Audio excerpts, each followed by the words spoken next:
Welcome to GTPL news. నేను దీపికా రాజ్. వార్తలు ముందుగా హెడ్లైన్స్ చూద్దాం.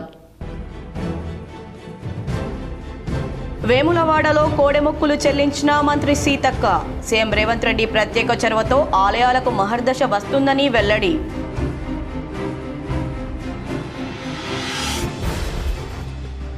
కరీంనగర్లో నూతన రోడ్డు నిర్మాణానికి భూమి పూజ చేసిన ఎమ్మెల్యే గంగుల కమలాకర్. బీఆర్ఎస్ ప్రభుత్వ హయాంలో 475 కోట్లతో నగరంలో మట్టి రోడ్లు లేకుండా చేశామని వెల్లడి.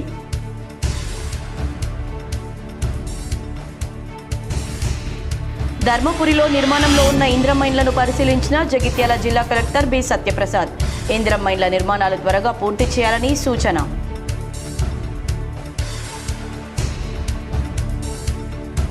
కరీంనగర్ జిల్లా హుజరాబాద్లో చోరీ. తాళం వేసి ఉన్న ఇంట్లో బంగారం, వెండి ఆభరణాలు అపహరణ.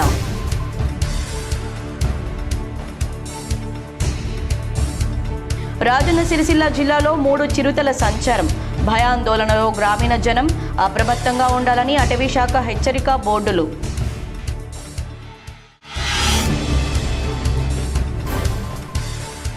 కరీంనగర్లోని 51వ డివిజన్కు చెందిన బీజేపీ, కాంగ్రెస్కు చెందిన పలువురు నాయకులు బీఆర్ఎస్లో చేరిక.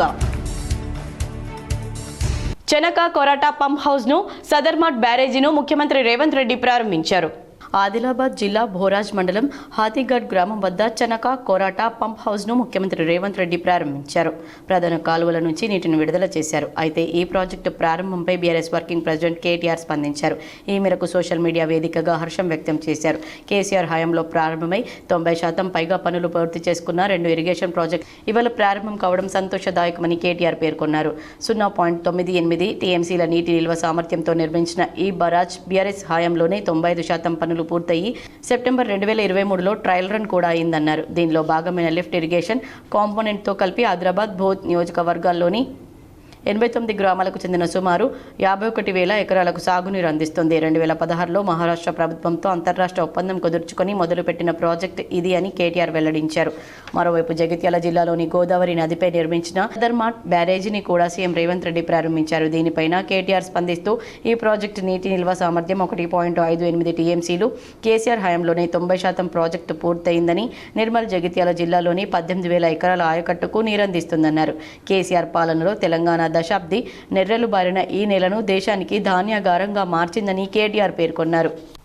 భక్తుల విశ్వాసాలకు అనుగుణంగా రాష్ట్రంలో ఆలయాల అభివృద్ధి, విస్తరణ పనులను సీఎం రేవంత్ రెడ్డి నేతృత్వంలోని ప్రజా ప్రభుత్వం చేయిస్తుందని రాష్ట్ర మంత్రి సీతక్క తెలిపారు. వేములవాడలో శ్రీ భీమేశ్వర స్వామి ఆలయంలో మంత్రి సీతక్క ప్రత్యేక పూజలు నిర్వహించారు. మంత్రి సీతక్క ఆలయానికి రాగా ప్రభుత్వ whip, Vemulawada MLA Adi Srinivas, incharge collector Garima Agarwal, SP Mahesh బిగితే పుష్పగుచ్చం అందజేసి మర్యాదపూర్వకంగా కలిశారు. ఈ సందర్భంగా ఆలయంలో అర్చకులు, అధికారులు మంత్రికి పూర్ణ కుంభంతో స్వాగతం పలికారు. ముందుగా కోడెమొక్కు చెల్లించుకుని భీమేశ్వర స్వామి వారికి మంత్రి ప్రత్యేక పూజలు చేశారు. గాయత్రి మాతను దర్శించుకున్నారు. ఆలయ అర్చకులు, అధికారులు మంత్రికి స్వామివారి ప్రసాదం అందజేసి వేదోక్త ఆశీర్వచనం అందజేశారు. ఈ సందర్భంగా మంత్రి మాట్లాడుతూ అత్యంత భక్తుల రద్దీ ఉండే ఆలయాల అభివృద్ధి, విస్తరణ పనులకు సీఎం రేవంత్ రెడ్డి నేతృత్వంలోని ప్రజా ప్రభుత్వం శ్రీకారం చుట్టిందని వివరించారు. వేములవాడ రాజన్న ఆలయ విస్తరణ పనుల విషయమై ప్రభుత్వ విప్, ఎమ్మెల్యే ఆది శ్రీనివాస్, మంత్రులు పొన్నం ప్రభాకర్, శ్రీధర్ బాబు, లక్ష్మణ్ కుమార్ సీఎం దృష్టికి తీసుకెళ్లగా సీఎం, మంత్రులు హాజరై ఆలయ విస్తరణ పనులకు శ్రీకారం చుట్టారని గుర్తు చేశారు. 150 కోట్లతో రాజన్న ఆలయ విస్తరణ పనులు కొనసాగుతున్నాయని తెలిపారు. భక్తులకు మెరుగైన వసతులు, దర్శన భాగ్యం త్వరలోనే అందుబాటులోకి రానుందని తెలిపారు. మేడారంలో సమ్మక్క సారలమ్మ జాతర గద్దెల పునర్నిర్మాణం, అభివృద్ధి పనులు వేగంగా పూర్తవుతున్నాయని తెలిపారు. ఆదివాసీ పూజారులు, భక్తుల విశ్వాసాలకు అనుగుణంగా గద్దెల పునర్నిర్మాణం, వివిధ అభివృద్ధి పనులు 100 ఏళ్ల పాటు నిలిచిపోయేలా 200 కోట్ల రూపాయలకు పైగా మంజూరు చేసి రానున్న తరాలకు చరిత్ర తెలిసేలా పనులు సీఎం రేవంత్ రెడ్డి చేయించారని వివరించారు. ఈ నెల 18వ తేదీన సీఎం రేవంత్ రెడ్డి మంత్రులు మేడారం రానున్నారని, అక్కడే కేబినెట్ సమావేశం నిర్వహిస్తారని తెలిపారు. ఈ నెల 19వ తేదీన మేడారం జాతర పనులను సీఎం, మంత్రులు ప్రారంభిస్తారని వెల్లడించారు. మేడారం జాతరకు ముందు రాజన్న ఆలయాన్ని దర్శించుకోవడం ఆనవాయితీగా వస్తుందని, అందులో భాగంగానే తాను ఇక్కడికి వచ్చానని వివరించారు. మేడారం జాతరకు అన్ని పార్టీల ఎమ్మెల్యేలకు స్వాగతం పలికామని, భక్తులు పెద్ద సంఖ్యలో తరలివచ్చి తల్లులను దర్శించుకోవాలని కోరారు. 150 కోట్ల నిధులతో వేములవాడ శ్రీ రాజరాజేశ్వర స్వామి ఆలయ విస్తరణ పనులకు ప్రజా ప్రభుత్వంలోని సీఎం రేవంత్ రెడ్డి నేతృత్వంలో శ్రీకారం చుట్టారని ప్రభుత్వ విప్ ఆది శ్రీనివాస్ తెలిపారు. రాజన్న భక్తులకు వేగంగా స్వామివారి దర్శనం, మెరుగైన వసతులు కల్పించేలా పనులు సాగుతున్నాయని వివరించారు.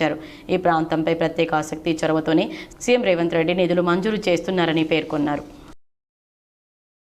తెలంగాణ రాష్ట్ర ప్రజలందరికీ కూడా మరి కనుము సందర్భంగా శుభాకాంక్షలను తెలియజేస్తూ ప్రతి ఇంట్లో సుఖము సంతోషము పాడి పంటలు మరి అన్ని రకాలుగా కుశలంగా ఆరోగ్యంగా ఆనందంగా ఉండాలని మనస్ఫూర్తిగా మన వేములవాడ రాజన్నను మొక్కుకుంటూ మరి పత్రికా మీడియా సోదరులు మాకు ఆతిథ్యం ఇచ్చి స్వాగతం పలికిన మా సోదరుడు ఆదిశీనన్న గారు, గ్రంథాలయ చైర్పర్సన్ కరీంనగర్ మల్లేష్ అన్న గారు, సత్తు మల్లేష్ అన్న గారు, మరి మీ అందరికీ కూడా పేరు పేరున నమస్కారాలు తెలియజేస్తూ మాకు చిన్నప్పటి నుంచి కూడా నాకు తెలిసినప్పటి నుంచి కూడా మ్యాక్సిమం అంటే ప్రతి జాతరకు ముందు మా తల్లిదండ్రులు ఇక్కడికి వస్తూ ఉంటారు. ఇక్కడికి వచ్చినాక రాజన్నను మొక్కుకొని తర్వాత వేములవాడకి వెళ్ళి అక్కడ సమ్మక్క సారలమ్మ జాతరలో 4 రోజులు గడుపుతూ ఉంటారు. కాబట్టి నేను కూడా మా తల్లిదండ్రులతో రెగ్యులర్గా వస్తూ ఉన్నా. ఇందిరమ్మ ఇండ్ల నిర్మాణ పనులను వేగవంతం చేయాలని అధికారులను జగిత్యాల జిల్లా కలెక్టర్ సత్యప్రసాద్ ఆదేశించారు. ధర్మపురి మండల కేంద్రంలో నిర్మాణంలో ఉన్న ఇందిరమ్మ ఇండ్లను కలెక్టర్ సత్యప్రసాద్ పరిశీలించారు. ఈ సందర్భంగా కలెక్టర్ మాట్లాడుతూ మంజూరైన ఇందిరమ్మ ఇండ్లను పూర్తి స్థాయిలో గ్రౌండింగ్ చేయాలన్నారు. ఇందిరమ్మ ఇళ్ల పథకం నిర్మించుకునే ప్రతి ఇంటికి తెలంగాణ ప్రభుత్వం 5 లక్షల రూపాయలు అందజేస్తుందని తెలిపారు. ఇందిరమ్మ ఇళ్ల నిర్మాణ పనులు కొరకే ఇసుక లభిస్తుందని, జగిత్యాల ప్రాంతంలో ప్రభుత్వ ఇసుక బజార్ ఏర్పాటు చేయడం జరిగిందని లబ్ధిదారులకు తెలియజేయాలని అధికారులను ఆదేశించారు. ఇటుక కంకర బేస్మెంట్ పై ధరల నియంత్రణ, ఇండ్లు లబ్ధిదారులకు ధరలు అనుగుణంగా ఉండేలా అధికారులను కమిటీ ఏర్పాటు చేసుకోవాలని సూచించారు. ఇందిరమ్మ ఇండ్ల నిర్మాణ పనులు వెనుకబడి ఉన్నట్లయితే వేగవంతంగా పెంచాలని అధికారులను ఆదేశించారు. గడువులోగా వారికి కేటాయించిన టార్గెట్లను సకాలంలో పూర్తి చేయాలని అధికారులను ఆదేశించారు. లబ్ధిదారులు ఇందిరమ్మ ఇండ్ల నిర్మాణ భవనాలు ప్రభుత్వం నిర్దేశించిన పరిణామం కలిగి ఉండాలని, లబ్ధిదారులకు నిర్మాణాన్ని సకాలంలో నిర్మించుకునేందుకు కావలసిన మేస్త్రీలు, కార్మికులను ఏర్పాటు చేసుకోవాలని తెలిపారు. ఆర్థికపరమైన సమస్యలుంటే ఐకేపీ, మెప్మా సహకార సంఘాల ద్వారా రుణాలు పొందాలన్నారు. పండగ పూట ఇళ్లకు తాళం వేసి ఊరెళ్లేవారు జాగ్రత్తగా ఉండాలని పోలీసులు ఎంత చెప్పినా కొందరు నిర్లక్ష్యంగా వ్యవహరించడంతో హుజురాబాద్లో చోరీ జరిగింది. హుజురాబాద్ సూపర్ బజార్లో నివాసం ఉంటున్న భాగ్యలక్ష్మి సంక్రాంతి పండుగకు తన కొడుకు ఇంటికి వెళ్ళింది. ఇంటికి తాళం పగలగొట్టి ఉన్న విషయాన్ని గమనించిన స్థానికులు భాగ్యలక్ష్మికి సమాచారం అందించారు. దీంతో ఇంటికి వచ్చి చూసేసరికి దొంగలు తాళాలు పగలగొట్టి 2 తులాల బంగారంతో పాటు వెండి ఎత్తుకెళ్లారు. దీంతో స్థానిక పోలీసులకు ఫిర్యాదు చేయడంతో సంఘటన స్థలానికి చేరుకుని విచారిస్తున్నారు పోలీసులు. ఈ 2-3 రోజుల్లో ఇక్కడ దొంగలు పట్టారు. మా ఇంట్లో 2 తులాల బంగారం వరకు 25 నుంచి 30 తులాల వెండిని దొంగతనం చేయడం జరిగింది. ముందట వేటికి వెళ్తాం. సో ముందట లాక్ వేయడం వల్ల దొంగలకి ఇది ఖాళీగా ఉందనేసి అర్థమైంది. దాంతో పట్టట్టున్నారు. అది ముందట గేట్ వచ్చేసి నార్మల్గా లాక్ వేసేసి ఉంది. అది అలాగే ఉంది. లాక్ అయితే వలగొట్టలేదు. సో వాళ్ళు ఆ గేట్ దూకి ఇటు వచ్చింది. ఈ రూమ్కి అయితే లాక్ వేసాము. ఈ రూమ్ లాక్ పొద్దున్న పాలపిల్లాడి చూస్తే అసలు లాకే లేదు. కాకపోతే అసలు లాక్ మొత్తానికే లేదు. జస్ట్ డోరు దగ్గరికి వేసి ఉంది. సమాచారం ఇచ్చారు. వాళ్ళు వచ్చి ఫింగర్ ప్రింట్స్ అవన్నీ తీసుకున్నారు. నిన్న మధ్యాహ్నం జరిగింది. ఫింగర్ ప్రింట్స్ అన్నీ తీసేసుకున్నారు. ఇప్పుడు ఎఫ్ఐఆర్ కంప్లీట్ చేస్తున్నారు. పిటిషన్ ఎఫ్ఐఆర్ ఇవాళ చేస్తున్నారు. నిన్న పండుగ సందర్భంలో ఎవరు లేరు. ఇప్పుడు రాజన్న సిరిసిల్ల జిల్లాలో చిరుత పులులు ప్రజల్ని భయాందోళనకు గురి చేస్తున్నాయి. 3 చిరుతలు సంచరిస్తున్నట్లు అధికారులు నిర్ధారించి ప్రజల్ని అప్రమత్తం చేశారు. కోనరావుపేట మండలం శివంగాలపల్లిలో మేకపై చిరుత దాడి చేసింది. గొర్రెల కాపరి కేకలు వేయడంతో వదిలిపెట్టి చిరుత పారిపోయినట్లు స్థానికులు తెలిపారు. అటవీ శాఖ అధికారులకు సమాచారం ఇవ్వడంతో జిల్లాలో 3 చిరుతలు సంచరిస్తున్నట్లు ధృవీకరించి ప్రజల్ని అప్రమత్తం చేశారు. అటవీ గ్రామాల్లో ఫ్లెక్సీ బోర్డులు ఏర్పాటు చేసి ప్రజలు అప్రమత్తంగా ఉండాలని సూచించారు. చిరుత సంచారంతో రైతులు భయాందోళనకు చెందుతున్నారు. వన్యప్రాణుల నుంచి రక్షణ కల్పించాలని కోరుతున్నారు. కరీంనగర్లోని 51వ డివిజన్కు చెందిన బీజేపీ, కాంగ్రెస్కు చెందిన పలువురు నాయకులు బీఆర్ఎస్లో చేరారు. కరీంనగర్ నగరంలోని తన క్యాంపు కార్యాలయంలో బీజేపీకి చెందిన north zone secretary Bandari Anjaneyulu, ఆయన అనుచరులు 50 మంది బీఆర్ఎస్ పార్టీలో చేరారు. వారికి మాజీ మంత్రి, స్థానిక ఎమ్మెల్యే గంగుల కమలాకర్ గులాబీ కండువాలు కప్పి పార్టీలోకి ఆహ్వానించారు. తన గెలుపు కోసం అహర్నిశలు కృషి చేసిన బీజేపీ నేతలకు టికెట్లు ఇవ్వకుండా బీఆర్ఎస్ పార్టీలో రిజెక్ట్ చేసిన నేతలను పార్టీలో చేర్చుకుని అసలైన కార్యకర్తలకు బండి సంజయ్ అన్యాయం చేశారని గంగుల కమలాకర్ ఆరోపించారు. దీంతో వారు మనస్తాపం చెంది అసలైన కార్యకర్తలకు బీజేపీలో స్థానం లేదని భావించి ఈరోజు బీజేపీకి రాజీనామా చేసి బీఆర్ఎస్ పార్టీ పార్టీలో చేరారని తెలిపారు. తమ హయాంలో చేపట్టిన అభివృద్ధిని కాంగ్రెస్ బీజేపీ అడ్డుకోవడం తప్ప నగర అభివృద్ధికి నయా పైసా నిధులు తెలియదని గంగుల స్పష్టం చేశారు. నగర ప్రజలు కూడా కరీంనగర్ ఎవరి హయాంలో అభివృద్ధి చెందిందో ఆలోచించాలని కోరారు. తమ పార్టీలో అవినీతి పరులకు దొంగలకు చోటు లేదన్నారు. ఈ కార్యక్రమంలో ఎమ్మెల్యే గంగులతో పాటు బీఆర్ఎస్ పార్టీ నగర అధ్యక్షులు చల్ల హరిశంకర్, మాజీ కార్పొరేటర్లు మేచినేని అశోక్రావు, గందె మహేష్, బోనాల శ్రీకాంత్, ఐలేందర్ యాదవ్, నాంపల్లి శ్రీనివాస్, జంగిలీ సాగర్, దుర్షెట్, మాజీ ఉప సర్పంచ్ సుంకిశాల సంపత్రావు, మాజీ ప్రజా ప్రతినిధులు పాల్గొన్నారు. కాంగ్రెస్ బీజేపీపై బీఆర్ఎస్ నేత మాజీ మేయర్ సర్దార్ రవీందర్ సింగ్ ఫైర్ అయ్యారు. మున్సిపల్ ఎన్నికల్లో ఓట్లు అడిగే అర్హత ఆ రెండు పార్టీల నాయకులకు లేదన్నారు. కరీంనగర్లో మీడియా సమావేశంలో ఆయన మాట్లాడుతూ కరీంనగర్ నగరపాలక సంస్థలో ఓటర్ల జాబితా అస్తవ్యస్తంగా ఉందని ఆందోళన వ్యక్తం చేశారు. ఒక డివిజన్ ఓట్లను మరో డివిజన్లో కలిపారని, ఏకంగా కరీంనగర్ ఎమ్మెల్యే గంగుల కమలాకర్ కుటుంబ సభ్యుల ఓట్లను పక్క డివిజన్లో కలిపారని చెప్పారు. కొద్ది మంది మాత్రమే ఓటర్ లిస్టును చూసుకొని మార్పులు చేర్పుల కోసం అధికారులకు ఫిర్యాదు చేశారని తెలిపారు. ఎలాంటి సవరణ చేయకుండానే ఓటర్ జాబితా ప్రకటించారని, నిర్లక్ష్యంగా వ్యవహరించిన అధికారులపై చర్యలు తీసుకోవాలని డిమాండ్ చేశారు. 2 రోజుల్లో ఓటర్ల జాబితాలో సవరణలు చేపట్టకుంటే కోర్టును ఆశ్రయిస్తామని సర్దార్ రవీందర్ సింగ్ హెచ్చరించారు. రిజర్వేషన్లు తారుమారైతే, రిజర్వేషన్లు మార్పు చేర్పులైతే కాబట్టి కలెక్టర్ గారికి ఈరోజు దరఖాస్తు ఇప్పుడే పొద్దున్నే ఇచ్చేసినాం. మేము ఎలక్షన్ కమిషనర్కి ఇద్దాం. మీరు కనుక ఈ 2 రోజుల్లో మార్చకపోతే తప్పనిసరిగా హైకోర్టును ఆశ్రయిస్తున్నాం. అంటే కరీంనగర్లో ఓటర్ లిస్ట్ ప్రిపరేషన్ కాదు, ఓటర్ లిస్టులను తొలగించే ప్రిపరేషన్ జరిగింది. ఎంత అన్యాయం ఇది! పాపం కమిషనర్ ఐఏఎస్ ఆఫీసర్, కలెక్టర్ గారు ఐఏఎస్ ఆఫీసర్, కానీ కుందళ్ళు మాత్రం దుకాణం పెట్టుకున్నారు. ఓపెన్ దుకాణమే. నీకు ఎన్ని ఓట్లు కలపాలి, ఎటు కలపాలి చెప్పు, అంతే చాలు. ఇప్పుడు నా ఓటు ఇక్కడ ఉంటే ఈ వాడలు ఉండాలి కదా, మంకమ్మతో ఉంటేనే ఓటింగ్ రోజు ఎందుకు పోతా? ఏం అవసరం నా వాడడం చేయకపోతే? సో ఈ రకంగా ఓటర్ల గందరగోళాన్ని ఇంకా మార్పు చేర్పు చేయలేదు.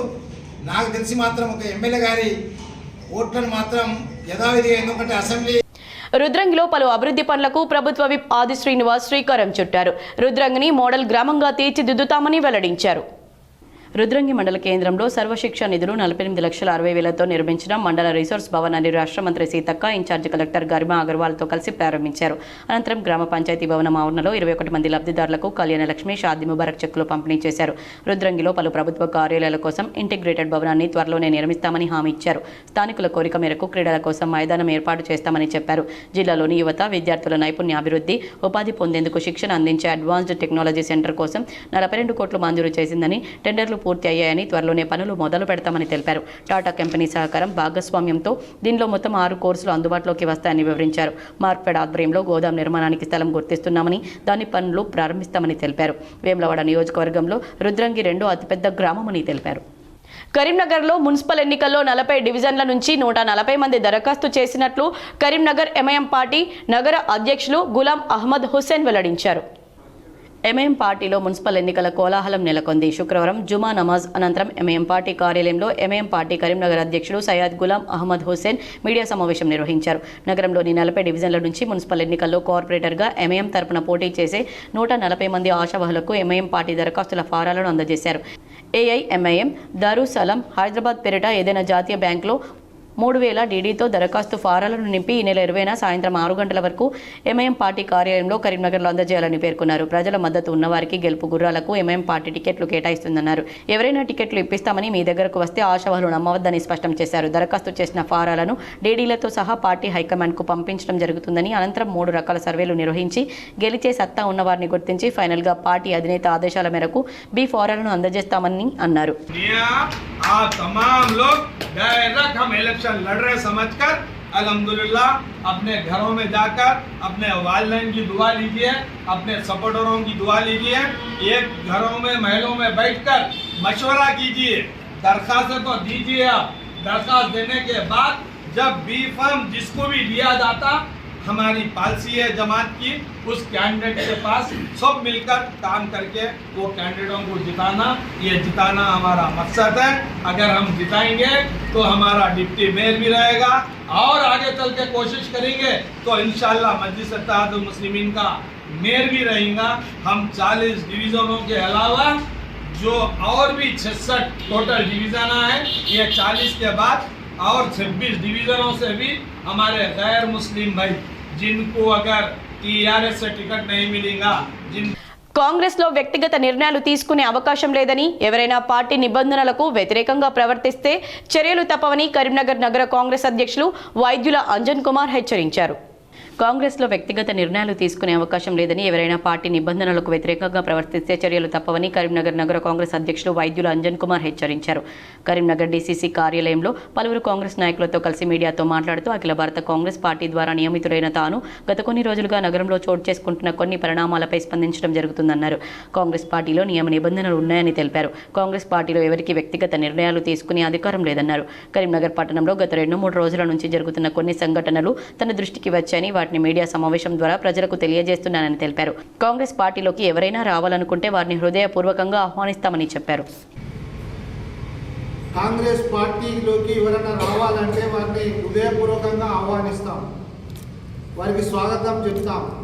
వారు పార్టీలో జాయిన్ కావాలంటే ఇక్కడ కాంగ్రెస్ పార్టీకి ఒక వేదిక ఉంది, కాంగ్రెస్ పార్టీ ఆఫీస్ ఉంది. ఆఫీసులో పార్టీ అధ్యక్షులు కండవ కప్పి ఎవరికైనా పార్టీలోకి రావాలంటే వారిని ఆహ్వానించి పార్టీ కండవ కప్పడం జరుగుతుంది. అంతేగాని వారి ఇళ్లకు వెళ్ళి పార్టీ కండవలు కప్పి కాంగ్రెస్ పార్టీ అని అనౌన్స్ చేసుడు కాంగ్రెస్ పార్టీ సంస్కృతి కాదు, అది కాంగ్రెస్ పార్టీలో కల్చర్ కాదు. కాంగ్రెస్ పార్టీ యొక్క ఆలోచన, కాంగ్రెస్ పార్టీ యొక్క నిర్ణయాలు అధిష్టాన అనుమతితో ఏ కార్యక్రమం కానీ చేయడం జరుగుతుంది. మేడారం మహాజాతర ప్రారంభానికి ముందే భక్తులు పోటెత్తారు. మేడారం పరిసరాలన్నీ భక్తులతో కిక్కిరిసిపోయాయి. మేడారం సమ్మక్క సారలమ్మ దర్శనానికి భారీ క్యూ లైన్ ఏర్పడింది. పస్ర మేడారం, జకారం మేడారం మధ్య వాహనాల రద్దీతో ట్రాఫిక్ స్తంభించిపోయింది. ములుగు గట్టమ్మ తల్లి ఆలయం వద్ద కూడా భారీగా ట్రాఫిక్ జామ్ అయింది. ట్రాఫిక్ ను క్లియర్ చేసేందుకు పోలీసులు తీవ్రంగా శ్రమిస్తున్నారు. మరోవైపు ఈసారి రికార్డు స్థాయిలో భక్తులు వస్తారనే అంచనాలతో తెలంగాణ ప్రభుత్వం 150 కోట్ల రూపాయలకు పైగా నిధులతో ఏర్పాట్లు చేసింది. గద్దెల ప్రాంగణంలో భక్తుల రద్దీని తట్టుకునేలా క్యూలైన్లను వెడల్పు చేశారు. జంపన్న వాగు వద్ద స్నాన ఘట్టాలను ఆధునీకరించారు. ఆర్టీసీ వేల సంఖ్యలో ప్రత్యేక బస్సులను నడుపుతోంది. అడవిలో తాత్కాలిక వైద్య శిబిరాలు, నిరంతర విద్యుత్ సరఫరా కోసం ప్రత్యేక గ్రిడ్లను ఏర్పాటు చేశారు. లక్షలాది మంది భక్తులు వచ్చిన ఇబ్బంది కలగకుండా వేల మంది సిబ్బందితో పారిశుద్ధ్య పనులను పర్యవేక్షిస్తున్నారు. మంత్రి సీతక్క అధికారులు నిత్యం ఏర్పాట్లను పర్యవేక్షిస్తున్నారు. కేరళ రాష్ట్రంలోని శబరిమల అయ్యప్ప ఆలయంలో నేటి నుండి పడిపూజ ప్రారంభమైంది. నిజామాబాద్, ఆదిలాబాద్, నిర్మల్ జిల్లాలకు చెందిన భక్తులు ఈ పడిపూజలో పాల్గొనే అవకాశం లభించిందని ఆంధ్రనగర్ అంజయ్య గురుస్వామి తెలిపారు. ఈ రోజు నుండి శబరిమలలో పడిపూజ ప్రారంభమైంది. శబరిమలలో మకర విలక్కు తీర్థయాత్ర కాలంలో నిర్వహించే అత్యంత విశిష్టమైన పడిపూజ నేడు జనవరి 16న ప్రారంభమైంది. కఠినమైన వ్రత నియమాలను పాటిస్తూ ఇరుముడి ధరించిన భక్తులు పాదాలు మోపే ఆ పవిత్రమైన 18 మెట్లను పూలతోనూ, పట్టు వస్త్రాలతోనూ, దివ్యమైన దీపాలతోనూ అలంకరించి ఈ పూజను నిర్వహిస్తారు. సాయంత్రం దీపారాధన అనంతరం 6:45 పడిపూజ ప్రారంభమైంది. ప్రధాన తంత్రి కంటరారు మహేష్ మోహనరు, ఈడి ప్రసాద్ నంబూతిరిల నేతృత్వంలో సుమారు 1 గంట పాటు ఈ క్రతువు కొనసాగింది. పడిపూజ జరుగుతున్న సమయంలో భక్తులకు మెట్ల ద్వారా ప్రవేశం నిలిపివేశారు. 18 మెట్లలోని ప్రతి మెట్టులోనూ దైవిక చైతన్యం కొలువై ఉంటుందని భక్తుల ప్రగాఢ విశ్వాసం. శబరిమల సహా 18 కొండలకు ఈ మెట్లు ప్రతిరూపాలని భావిస్తారు. దీపకాంతులతో దగదగలాడుతూ పుష్పాలతో సర్వాంగ సుందరంగా అలంకరించబడిన 18 మెట్ల ఆ అపూర్వ దృశ్యం భక్తులకు కనువిందు చేయడమే కాక మనసు కేనలేని ఆధ్యాత్మిక తృప్తిని ప్రసాదిస్తుందని నిజామాబాద్ జిల్లాకు చెందిన అంజయ్య గురుస్వామి, నిర్మల్ జిల్లాకు చెందిన మంజులాపూర్ చిన్నయ్య గురుస్వాములు తెలిపారు. శబరిమల 18వ బడి పూజలో పాల్గొనే అవకాశం లభించినందుకు జన్మధన్యమైందని నిర్మల్, కుంటాల, ఖానాపూర్, బైన్సా, ఆదిలాబాద్, నిజామాబాద్లకు చెందిన గురుస్వాములు సంతోషం వ్యక్తం చేశారు.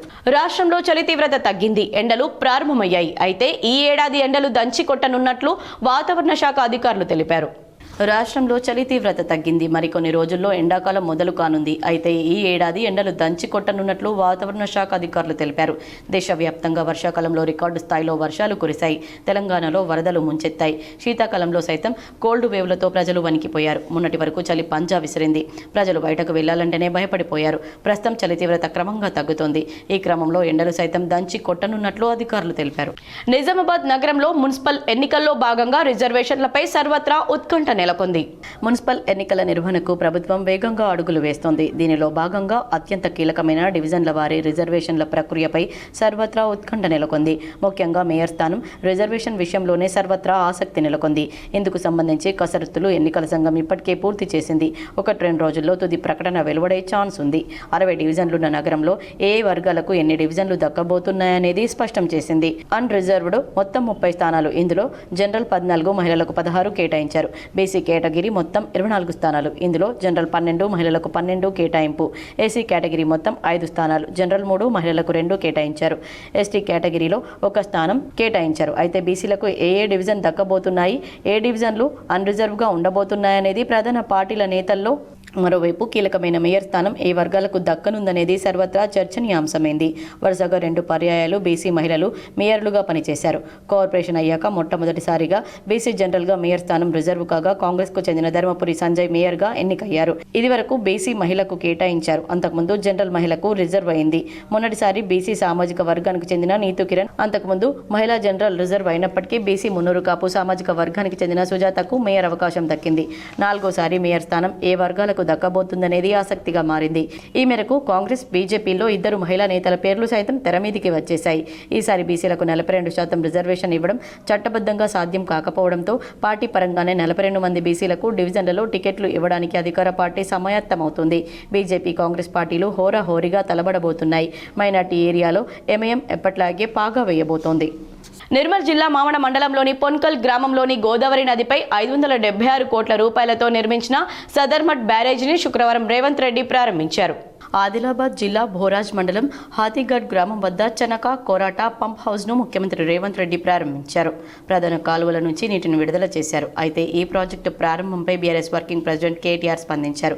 ఈ మేరకు సోషల్ మీడియా వేదికగా హర్షం వ్యక్తం చేశారు. కేసీఆర్ హయాంలో ప్రారంభమై 90% పైగా పనులు పూర్తి చేసుకున్న 2 ఇరిగేషన్ ప్రాజెక్టు ఇవాళ ప్రారంభం కావడం సంతోషదాయకమని కేటీఆర్ పేర్కొన్నారు. 0.98 టీఎంసీల నీటి నిల్వ సామర్థ్యంతో నిర్మించిన ఈ బరాజ్ బీఆర్ఎస్ హయాంలోనే 95% పనులు పూర్తయి సెప్టెంబర్ 2023లో ట్రయల్ రన్ కూడా అయిందన్నారు. దీనిలో భాగమైన లిఫ్ట్ ఇరిగేషన్ కాంపోనెంట్తో కలిపి ఆదిలాబాద్, భోత్ నియోజకవర్గాల్లోని 89 గ్రామాలకు చెందిన సుమారు 51,000 ఎకరాలకు సాగునీరు అందిస్తుంది. 2016లో మహారాష్ట్ర ప్రభుత్వంతో అంతర్రాష్ట్ర ఒప్పందం కుదుర్చుకొని మొదలుపెట్టిన ప్రాజెక్టు ఇది అని కేటీఆర్ వెల్లడించారు.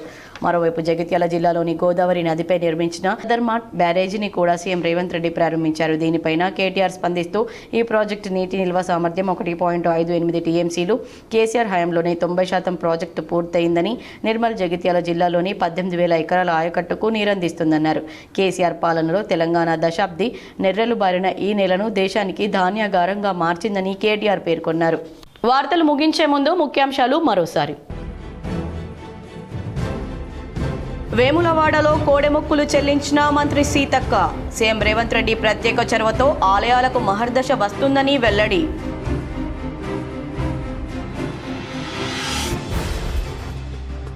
కరీంనగర్లో నూతన రోడ్డు నిర్మాణానికి భూమి పూజ చేసిన ఎమ్మెల్యే గంగుల కమలాకర్. బీఆర్ఎస్ ప్రభుత్వ హయాంలో 475 కోట్లతో నగరంలో మట్టి రోడ్లు లేకుండా చేశామని వెల్లడి.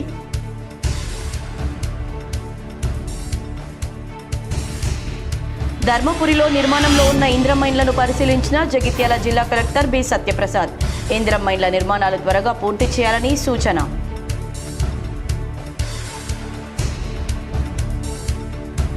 కరీంనగర్ జిల్లా హుజరాబాద్లో చోరీ. తాళం వేసి ఉన్న ఇంట్లో బంగారం, వెండి ఆభరణాలు అపహరణ.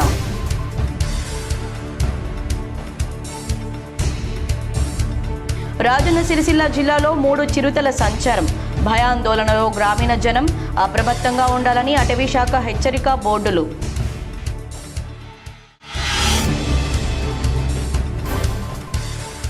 కరీంనగర్లోని 51వ డివిజన్కు చెందిన బీజేపీ, కాంగ్రెస్కు చెందిన పలువురు నాయకులు బీఆర్ఎస్లో చేరిక. ఈ వార్తలు ఇంతటితో సమాప్తం. తిరిగి ప్రసారమయ్యే వార్తల్లో మళ్ళీ కలుద్దాం. అంతవరకు చూస్తూనే ఉండండి మీ జీటీపీఎల్.